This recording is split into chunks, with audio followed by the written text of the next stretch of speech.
Hello friends, welcome back to literature with Neha. तो आज की हमारी इस वीडियो का टॉपिक रहेगा poem hope is the thing with feathers by Emily Dickinson. ये पोएम एक शॉर्ट पोएम है और एमिली डिकिंसन की सबसे फेमस शॉर्ट पोएम्स में से एक है। पोएम का लाइन बाय लाइन एक्सप्लेनेशन जानने से पहले हम जानेंगे पोएम से रिलेटेड कुछ बेसिक और इम्पोर्टेंट पॉइंट्स को। So let's begin our topic. So hope is the thing with feathers poem को एमिली डिकिंसन ने 1861 में लिखा और इसे पब्लिश किया गया था 1891 में। बात करें एमिली डिकिंसन की तो ये एक अमेरिकन पोइटस थी जो अपनी शॉर्ट पोएम्स के लिए फेमस है। नेक्स्ट पॉइंट है बैकग्राउंड। तो इस पोएम में होप को एक बर्ड की तरह रिप्रेजेंट किया गया है, एक ऐसा बर्ड जिसके फैदर्स हैं, पंख हैं, और जो बर्ड ह्यूमन सोल में रहता है, इंसान की आत्मा में रहता है। बेसिकली पोइट ने होप को एक मेटाफर की तरह यहाँ पर रिप्रेजेंट किया है। आई होप इतना आपको क्लियर है। अब आते हैं पोएम के टेक्स्ट पर। Hope is the thing with feathers that perches in the soul and sings the tune without the words and never stops at all. Perches का सिंपल मीनिंग है रहना, रेजिडेंस। कि होप एक ऐसी चीज़ है, एक ऐसा बर्ड है जिसके पंख हैं और जो हमेशा हमारी सोल में रहता है।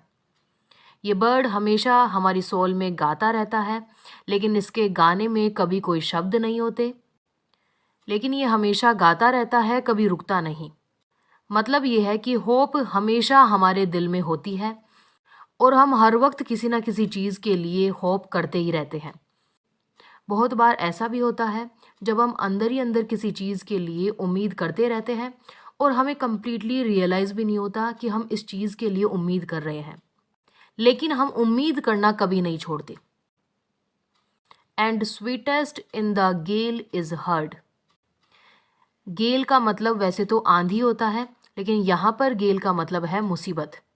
कि ये जो होप नाम का बर्ड है जो हर वक्त हमारी सोल में गाता रहता है, ये सबसे स्वीट तब गाता है जब हम मुसीबत में होते हैं।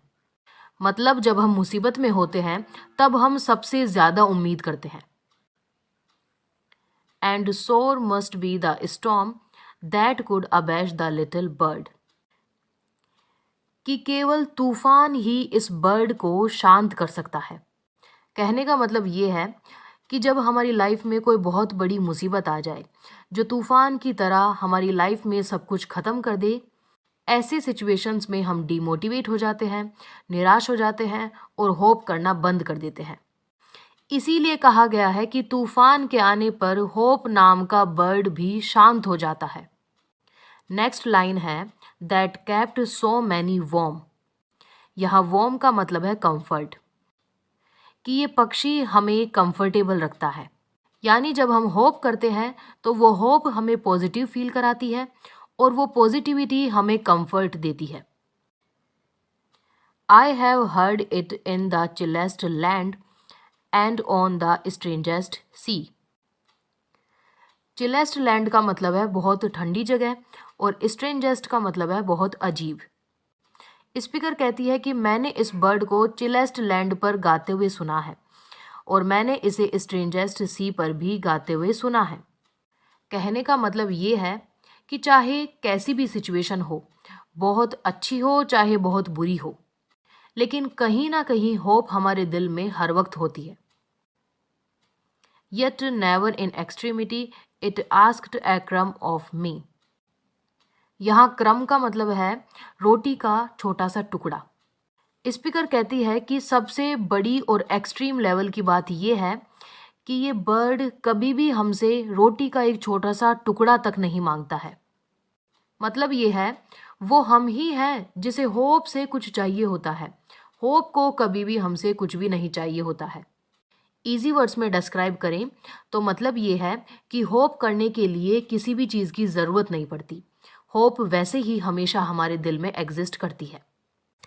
तो इसी के साथ ही ये पोएम कंप्लीट होती है। बहुत अच्छे से मैंने समझाने की कोशिश की है।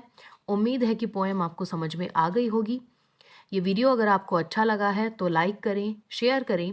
मोर अपडेट्स के लिए लिटरेचर विद नेहा को सब्सक्राइब करें। मिलते हैं आपसे नेक्स्ट वीडियो में। Till then keep watching, keep learning. Thank you so much.